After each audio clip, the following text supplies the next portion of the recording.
nous continuons donc notre deuxième cours sur Jéricho et le but est de continuer ce cours jusqu'à la conquête de la ville de Haï, parce que j'ai découvert qu'il y a vraiment des choses très intéressantes dans ce deuxième volet de la conquête. On parle de la conquête de Jéricho, en fait, on devrait parler de la conquête uniquement de la terre de Canaan, de la terre promise. En réalité, c'est de cela. Si on prend Jéricho, si on prend Haï, puis tout le reste, c'est pour prendre la terre promise. Donc il faudrait expliquer véritablement la conquête de ces deux villes qui en réalité sont une seule et même histoire. Je n'ai pas le temps aujourd'hui de vous parler de Haï parce que c'est très très particulier, mais vous allez voir que cette ville de Haï a quelque chose de très spécial. Aujourd'hui, je voulais donc parler de la technique, c'est peut-être pas un bon mot, mais de comment Dieu s'y est pris pour donner au peuple d'Israël la ville de Jéricho. Nous avions commencé notre premier cours la fois précédente, je redis quelques mots rapidement pour ne pas me rétendre dessus, mais c'est pour enchaîner. Et en fait, nous avions appris que cette ville était complètement fermée et qu'il n'y avait aucun moyen de rentrer dans cette ville et aucun moyen d'en sortir. C'est quelque chose, c'est un endroit très particulier et tous ceux qui se trouvent à l'intérieur n'ont aucun moyen de pouvoir s'échapper de cette ville. Elle est très particulière, c'est une ville complètement idolâtre.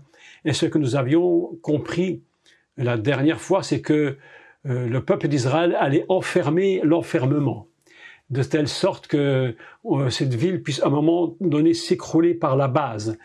Ce qui est important dans ce texte, c'est qu'on peut comprendre que si Dieu ne touche pas la base de cette ville, c'est-à-dire les fondements, eh bien cette ville ne sera pas prise.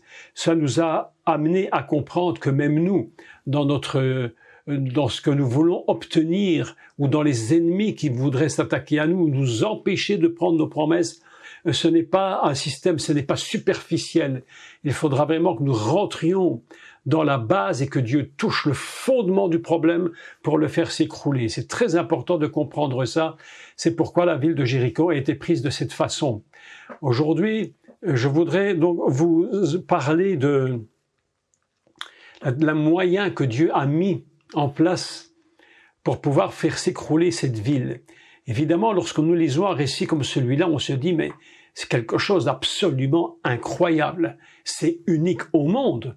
Comment est-ce possible que Dieu demande de faire des actes, je dirais, historiques, réellement, avec des hommes tournés autour d'une ville, ne rien dire pendant 6 jours, puis crier, et puis voilà que tout à coup la ville, les murailles s'écroulent, mais c'est quelque chose d'absolument, humainement inconcevable, impossible. Aujourd'hui, je ne sais pas. Bon, évidemment que la ville de Jéricho était évidemment moins grande que Paris ou New York, évidemment, ce ne serait pas possible. Et encore qu'en voiture, on pourrait peut-être le faire, mais encore, vous voyez que c'est quand même assez impressionnant de voir que Dieu va mettre en place une stratégie, voilà le mot, la stratégie. Et la stratégie divine, nous allons essayer aujourd'hui ensemble de pouvoir en percer au moins une part. Je n'ai pas dit tout parce que je crois que ça dépasse évidemment les limites humaines de la compréhension, mais au moins une part, et rentrer progressivement dans ce que Dieu a demandé de faire. Lorsqu'on lit le texte, évidemment, ça paraît d'une simplicité incroyable.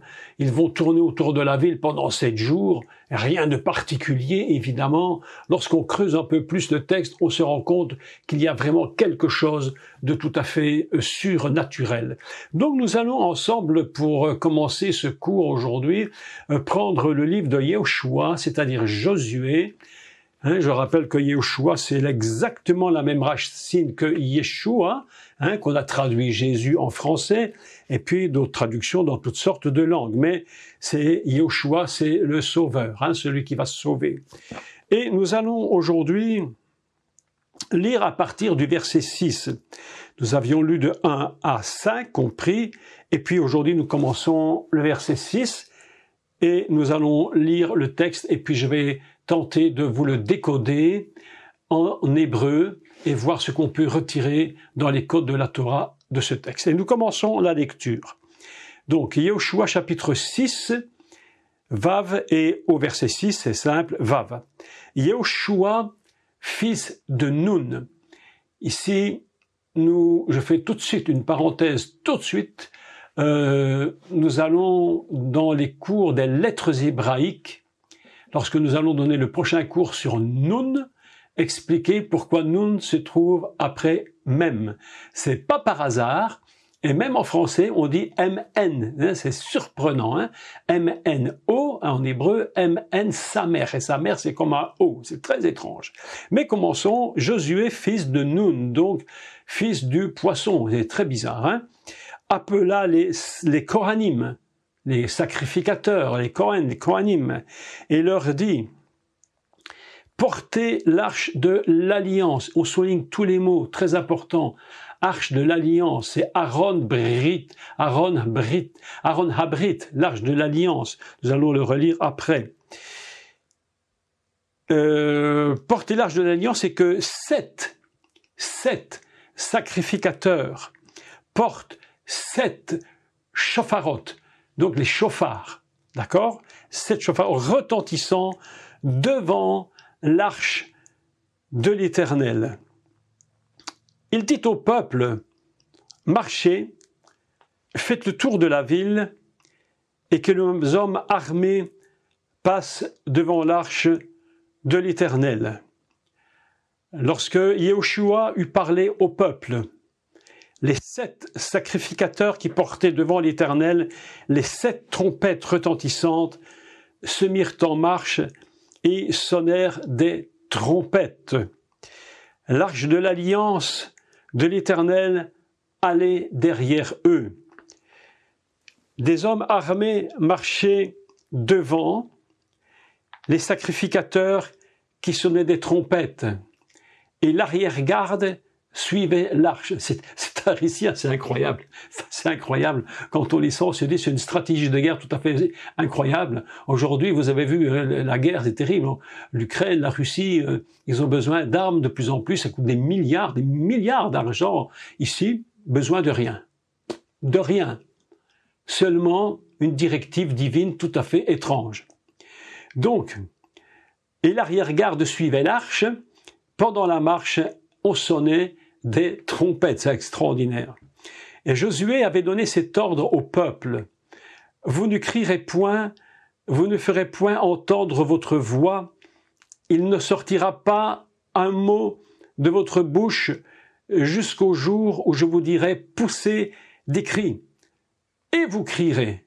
En hébreu, c'est beaucoup plus simple, c'est vous poussez des cris et vous crierez. Et il n'y a pas de toute rajoute française qu'on a rajouté. L'hébreu est beaucoup plus court, beaucoup plus direct. L'arche de l'Éternel fit le tour de la ville, elle fit une fois le tour, puis on rentra dans le camp et l'on y passa la nuit. Yehoshua se leva de bon matin, et les sacrificateurs portèrent l'arche de l'Éternel. Les 7 sacrificateurs qui portaient les 7 trompettes retentissantes devant l'arche de l'Éternel se mirent en marche et sonnèrent des trompettes. Les hommes armés marchaient devant eux et l'arrière-garde suivait l'arche de l'Éternel.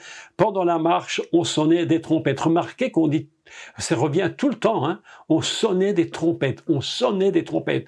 À chaque fois qu'on parle de l'arche, on sonnait des trompettes. Si on avait dû faire un texte français et une dissertation en français, je pense qu'on aurait perdu beaucoup de points parce que ce sont des redites et des redites et des redites. Mais en hébreu, la redite est très importante puisqu'elle nous donne un poids sur la situation telle que Dieu la veut. Et on sonnait des trompettes, on soufflait dans les chauffards. D'accord ? On continue. Donc, les hommes, verset 14, ils firent une fois le tour de la ville le second jour, puis ils retournèrent dans le camp, ils firent du même pendant 6 jours. Le 7e jour, ils se levèrent de bon matin, dès l'aurore, et ils firent de la même manière, 7 fois, le tour de la ville. La 7e fois, comme les sacrifices sonnaient des trompettes, Yehoshua dit au peuple, poussez des cris, car l'Éternel vous a livré la ville. Et nous arrêtons la lecture ici. Et vous allez voir que les mots hébreux qui sont utilisés dans le texte, sont vraiment très, très, très importants. Et je dirais, comme d'habitude, c'est absolument magnifique comme texte parce que il contient véritablement des secrets. Alors, les traductions qui ont été faites, qu'il y avait des hommes qui marchaient devant, vous avez tous reçu, je suppose, et je l'espère, la feuille de documents que je vous ai envoyé à tous. Merci de me la montrer, c'est très, très gentil. Et vous avez remarqué que, en réalité, la traduction française est un peu différente de la traduction hébraïque et c'est pourquoi je pense que le texte hébreu est très intéressant. Quand on dit que des hommes marchaient devant, le texte hébreu nous parle de ralutz. Ralutz qu'on a traduit, certains disaient marcher devant, mais le mot ralutz signifie, et j'aime beaucoup la traduction des rabbins qui disent l'avant-garde. L'avant-garde, j'aime beaucoup le mot parce que dans le plan de Dieu, il y a l'avant-garde, puis il y a 7 sacrificateurs avec 7 trompettes.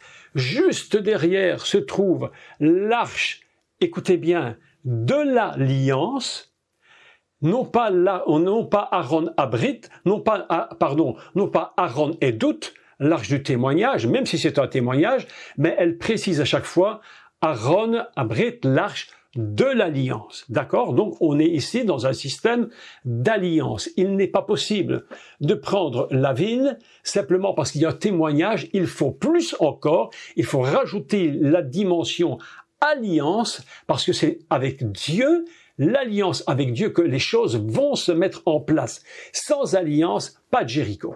Impossible. Il faut donc que cette alliance soit mise en place dès le premier moment.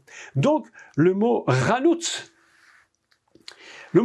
signifie, et j'aime beaucoup le mot, parce que quand on fait une traduction en hébreu plus moderne, le mot ralutz signifie des pionniers. Et j'ai beaucoup aimé le mot pionnier. J'ai beaucoup apprécié ce mot parce que ce mot, évidemment, nous donne l'idée qu'il y a des gens qui partent en avant-garde. Ils sont devant et ils partent en première ligne. C'est des gens qui vont décortiquer, si vous voulez, décoder la route, décoder le problème. Ils sont les premiers. Il y a toujours eu dans tous les pays et dans dans tous les travaux missionnaires qui ont été faits, les campagnes missionnaires, des gens qui ont été exceptionnels et qui ont été des ralutz, c'est-à-dire des pionniers, des gens qui vont comme éclaireurs. Je me souviens, lorsque j'avais 20 ans, dans mon jeune âge, alors je me souviens que j'avais reçu mon ordre de marche pour partir faire ce qu'on appelle le service militaire. Vous voyez, c'était pas tellement mon truc, mais bon, on n'a pas le choix. On était obligé, c'était comme ça. Et je suis parti et il m'avait envoyé dans une section où il fallait faire ralutz, des pionniers d'avant-garde qui allaient sur le terrain ennemi. Oh, quand j'ai vu ça, j'ai dit aïe, aïe, aïe, aïe, aïe, la catastrophe, c'est pas du tout mon truc à moi de faire ça à l'armée. Alors bon, je rentre pas dans les détails, mais j'y ai échappé de justesse, mais enfin, j'y ai échappé. Mais ici, voilà que dans l'histoire de Jéricho, alors il y a des pionniers, des gens qui sont à l'avant-garde, des gens qui sont des troupes armées. Ils vont partir, mais ce qui est extraordinaire dans ce texte, je ne sais pas si vous remarquez l'extraordinaire du texte, c'est qu'il y a des troupes armées, mais ils n'utilisent pas les armes. Dès le départ, ils n'utilisent rien. Ils ne font que les porter et ils tournent. On n'utilise pas les armes. Moi, quand j'ai lu ce texte, ça m'a immédiatement fait penser à un texte très intéressant où il est dit que nous n'avons pas à lutter. Les armes avec lesquelles nous luttons ne sont pas charnelles, mais elles sont spirituelles. Et voilà, ici, nous avons un mélange très intéressant entre le matériel et le spirituel. Les armes avec lesquelles nous luttons ne sont pas charnelles, mais elles sont spirituelles. Et c'est un peu l'idée qui se dégage de ce texte. Ils partent à la conquête de Jéricho, mais les armes qu'ils utilisent, évidemment, qu'ils portent, ils ne vont pas les utiliser directement, mais ils les portent. On appelle ça ralutz. Alors c'est très intéressant parce que si vous voyez en dessous de votre feuille, j'ai écrit la racine. Quand vous voyez le mot écrit en vert, hein, en vert, la couleur verte, c'est la racine. Alors la racine ralotz signifie délivrer, signifie tirer, c'est aller j'allais dire, en éclaireur, en pionnier, avec l'idée fondamentale de délivrer et de tirer. Ça, c'est la racine du mot. D'accord? Lorsque nous lisons Eraletz, c'est être sauvé, être délivré. Donc nous avons une idée déjà que ces premiers soldats qui sont devant, Dieu les met en avant pour décortiquer, pour ouvrir le terrain. Il faut ouvrir le chemin. Je pense que dans l'Église, on refait toujours les parallèles, parce que c'est très important de faire les parallèles avec nous-mêmes. Je pense que dans l'Église, une chose qui manque cruellement, je le crois vraiment, vraiment, c'est rare dans l'Église, ce sont des pionniers. Des gens qui sont capables, lorsqu'il y a un véritable problème, de partir en avant-garde pour proclamer la parole et saisir véritablement le problème avec les armes spirituelles. Et pour cela, il y a une chose qui est très importante, et nous en avions parlé si je ne me trompe, c'est il faut savoir quel est notre ennemi et comment nous allons le combattre. Et ça, c'est très important. On ne va pas à la guerre sans connaître son ennemi. Et voilà qu'ils vont partir avec cette première idée. Ils vont pour délivrer, ils vont pour tirer quelque chose. Il faut prendre ce Jéricho et l'avant-garde, donc ce qu'on appelle Raloutz, est en premier plan et puis derrière va se produire quelque chose de absolument important. Mais avant d'aller plus loin, nous allons carrément sauter plus loin et nous allons prendre l'arrière-garde. J'aime beaucoup le mot arrière-garde parce que c'est Me'asef. Me'asef, ce qu'on appelle l'arrière-garde dans le texte hébraïque, alors c'est une part de personnes qui, eux, sont capables de ramasser, de collecter, de rassembler. Ils vont être là. Et je pense que c'est très important de comprendre qu'ils sont derrière pour protéger. Il faut protéger les avants, il faut protéger les arrières. Et c'est surprenant parce que dans ce cas particulier, encore une fois, ils ne font que tourner et il n'y a aucune guerre. Vous avez remarqué qu'ils ne combattent pas, mais ils sont mis dans un ordre que Dieu a demandé parce qu'il faut être protégé. Il faut des pionniers devant et des gens qui protègent les arrières. Nous avons toujours cette même idée qui revient dans notre esprit. Comment combattons-nous? Nous. Vous voyez, ce n'est pas seulement aller dans une réunion de prière et prier un peu comme ça vient. Vous savez ce que je crois? Par rapport à ces réunions de prière, vous savez ce que je pense? Je me demande vraiment si, avant de commencer les réunions de prière, on n'aurait pas véritablement intérêt à savoir ce qu'on va dire, à savoir ce que l'on va utiliser, à savoir comment on va protéger, à savoir comment nous allons aller en combat, parce que le combat, c'est un combat compliqué, parfois difficile. Et souvent, les prières, dans les réunions de prière, ce sont des prières qui partent un peu dans tous les sens, ça va comme ça vient, comme on dit. Mais la réalité, je me demande si on n'aurait pas intérêt à être beaucoup plus stratégique dans la prière. Je le crois vraiment parce que Yeshua a dit, si deux d'entre vous s'accordent, c'est-à-dire qu'il faut déjà un accord. Pour avoir un accord, il faut déjà qu'on se soit accordé avant. Tout ce que vous demanderez, il faut déjà savoir ce qu'on demande. Et souvent, les réunions de prière n'ont pas d'efficacité. Nous voulons prendre des Jérichos, mais nous ne savons pas comment nous y prendre. Et puis, les gens se découragent parce que, bon, le résultat n'est pas là. Et véritablement, je me pose la question, est-ce que Jéricho n'est pas en train de nous donner une leçon et de nous dire, avant de commencer, est-ce que nous savons qui est pionnier, qui est l'arrière-garde et qu'est-ce qu'on va y mettre entre les deux? Qu'est-ce que va représenter les 7 sacrificateurs? Qu'est-ce que représente l'alliance? Sur quelle base va-t-on avancer dans cette conquête que nous allons prendre? Le but pour moi n'est pas seulement de vous parler de Jéricho et de la conquête de cette ville, mais tout cela doit nous rapporter quelque chose à nous-mêmes. Comment nous nous comportons dans ces réunions? Comment nous nous comportons dans ces rassemblements? Je pense qu'il est très important que lorsque nous partons, nous ayons des groupes qui soient vraiment en avant. Vous savez, un ministère, je prends un exemple tout simple. Je vous parle des choses qui viennent de mon esprit, je crois qu'elles sont importantes. Je prends un exemple, tout ça, mon ministère, tout simplement le mien. Je prends même pas les autres, même si c'est exactement semblable, mais un ministère comme le mien. Nous avons intérêt, et je dois normalement avoir vraiment des gens qui prient avant que je puisse faire le travail. Il faut préparer le terrain. On n'arrive pas sur un terrain qui n'est pas préparé. Nous sommes obligés, avant d'aller sur le terrain, de prendre ce Jéricho qui est le nôtre, de tourner, et nous avons besoin d'avant-garde. Nous avons besoin de pionniers. Qui sont-ils pour nous garder? Un ministère tout seul, je ne crois pas une seconde qu'un ministère tout seul, isolé, puisse véritablement être efficace. Honnêtement, je ne le crois pas. Parce que nous avons besoin d'être protégés devant et derrière. Et à l'intérieur du ministère, là où la parole sera prononcée, où l'alliance va être placée, il faut absolument que nous ayons des avant-gardes et que nous ayons des arrière-gardes. Je crois que c'est vrai dans la prière et sincèrement, je crois que c'est vrai dans le ministère. Et vous avez remarqué une chose surprenante, c'est que lorsque l'on parle de Yahushua, lorsqu'il tourne autour de la ville, je suppose et je le crois de tout mon cœur qu'il était avec eux dans la troupe, si vous voulez. Mais son nom n'est même plus cité.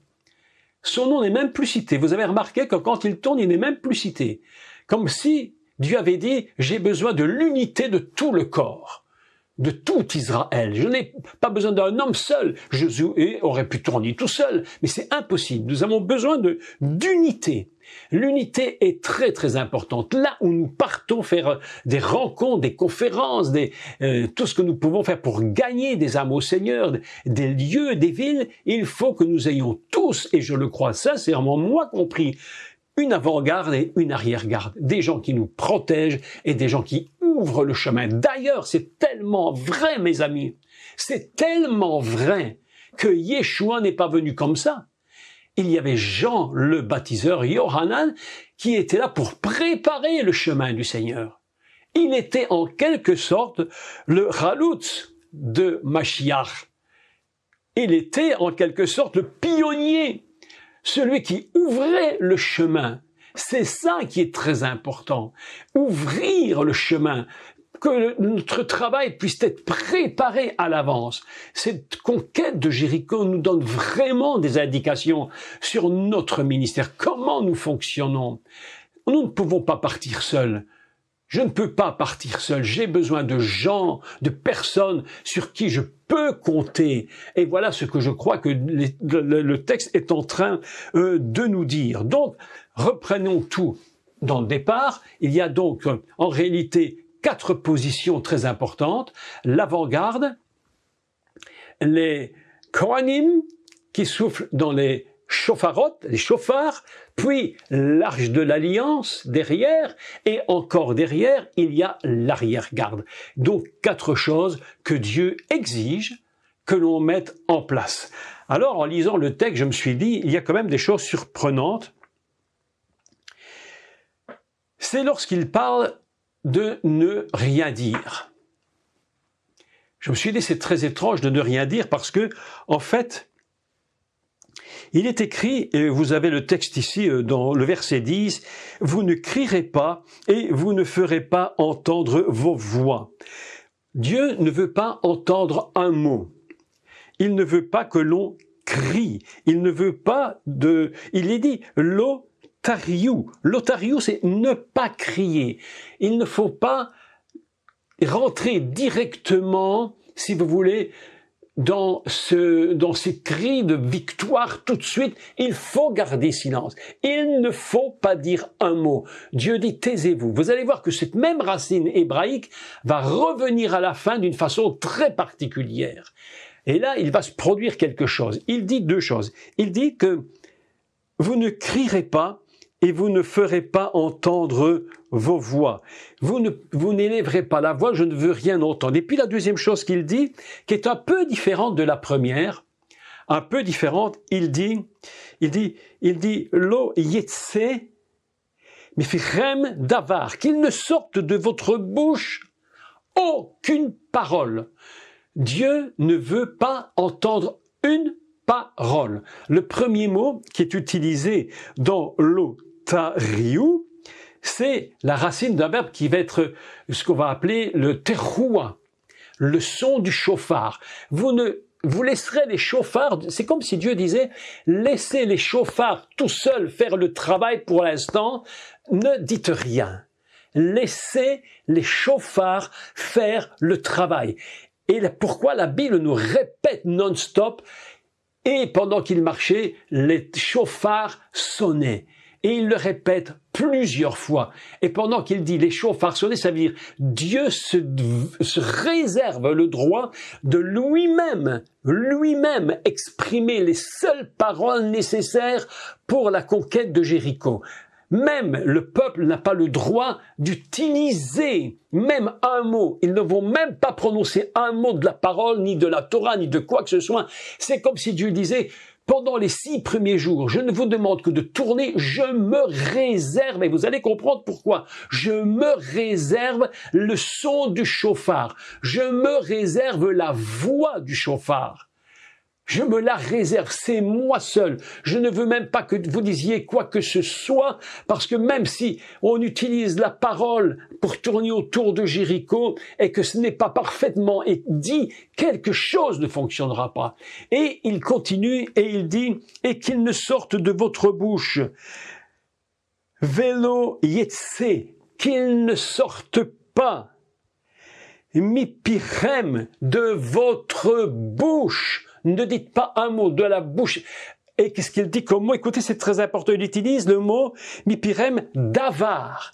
Pourquoi davar? Pourquoi ce mot est utilisé? Parce que davar, en même temps que c'est des paroles, c'est aussi une chose. C'est-à-dire que Dieu ne veut pas que l'on dise une parole parce que la parole produit la chose. Le mot davar et le mot chose, c'est le même mot.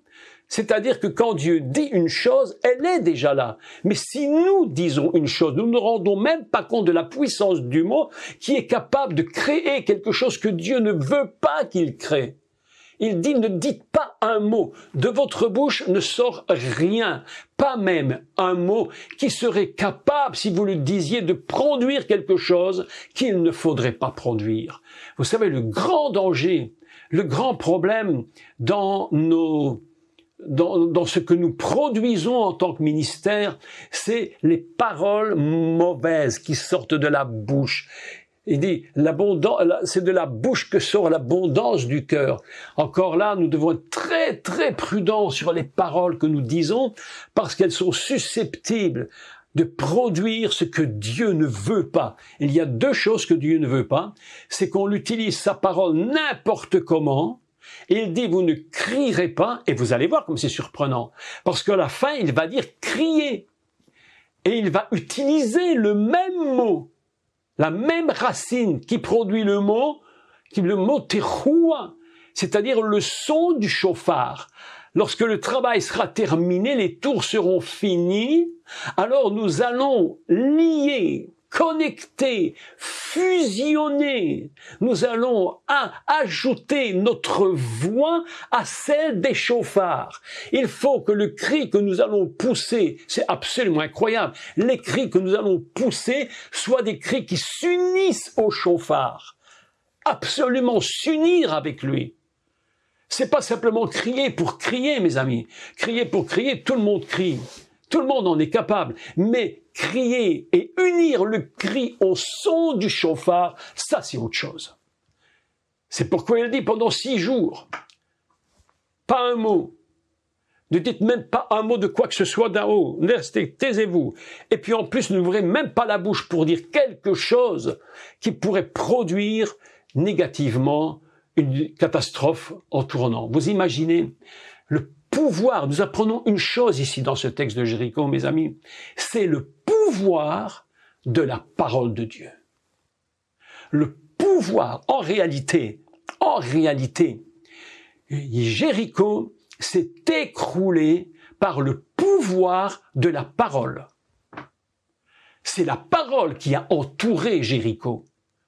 C'est la parole qui l'a fait. Ça, mes amis, c'est très, très, très important. Il y a quelque chose d'absolument magnifique. Je n'aurai pas le temps de tout développer aujourd'hui dans le texte, mais je vais vous faire remarquer quelque chose, c'est qu'il y avait 7 Kohanim, il y avait 7 sacrificateurs. On appelle ça des Shiva HaKohanim. Les 7 prêtres, les 7 Kohanim qui vont transporter 7 trompettes, 7 chauffards, d'accord? Écoutez bien parce que c'est très, très, très, très intéressant de se rappeler de cela. 7 Kohanim, je me suis dit, mais pourquoi 7 Kohanim et 7 trompettes? On aurait pu mettre 8, on aurait pu en mettre 6 ou 5 ou 3, ou du moment que ça sonne, hein? Du moment que ça sonne, c'est important. Non, Dieu dit, je veux qu'on en mette 7.